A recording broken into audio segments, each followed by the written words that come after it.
Hello बच्चों, अर्धवार्षिक परीक्षा 2025 का पेपर लाया हूँ आपके लिए, जो कक्षा छठी के विद्यार्थियों का है।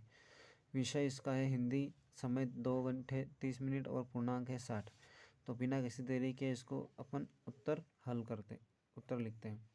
त्रिवेंद्रम का प्रसिद्ध सागर कोवलम, सूर्य का परिचय भास्कर, धन के कोष भरे होने पर भी संतोष नहीं है। संज्ञा सर्वनाम की विशेषता बताने वाले विशेषण कहलाते हैं। सफलता शब्द में ता क्या है? प्रत्यय है।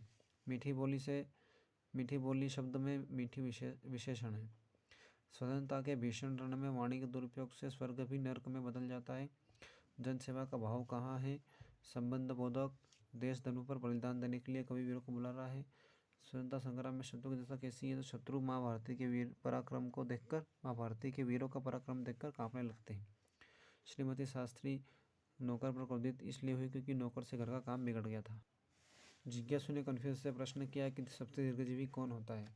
खड़ग सिंह उस इलाके का एक कुख्यात डाकू था। हम सारी दुनिया किन साधनों से घूम रहे? टीवी टेलीफोनों से। फिर आएगा हम कैसा भोजन करना चाहिए? हमें संतुलित और पौष्टिक भोजन करना चाहिए। 2 या 2 से अधिक शब्द मिलकर बनता नया शब्द जो बनता है वो होता समास। पृथ्वी को माँ इसलिए कहते हैं क्योंकि यह हमें सभी आवश्यक वस्तुएं प्रदान करती है और हमें रहने के लिए घर देती है, सांस लेने के लिए हवा और पीने के लिए पानी प्रदान करती है।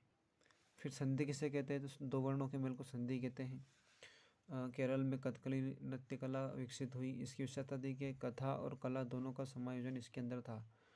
फिर आ जाएगा नारियल के पेड़ की उपयोगिता। तो नारियल के पेड़ से हम जो फल मिलता है नारियल का, उसका हम पानी पीते हैं, मलाई खाते हैं, और उसके पौधे से जो जाली होती है उससे रस्सी बनाई जाती है, और नारियल से तेल भी बनता है।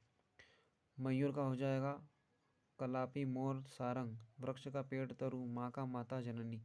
विलोम शब्द में देव का दानव, स्वतंत्र परतंत्र, मित्र शत्रु। फिर आ जाएगा शब्दों को जोड़कर। तो निरंजन, वेशभूषा, निदान।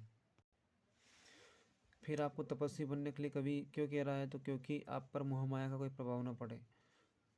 तो बच्चों, ये था आपका कक्षा छठी का विषय हिंदी का पेपर। यहाँ पे आखिरी में आपको निबंध लिखना है दीपावली पर, और कक्षा 4 को 2 दिन की छुट्टी का अवकाश पत्र लिखना है। कटुक वचन मत बोल या फिर हार की जीत की कहानी का सारांश लिखना है। तो मिलते हैं बच्चों अगले वीडियो में।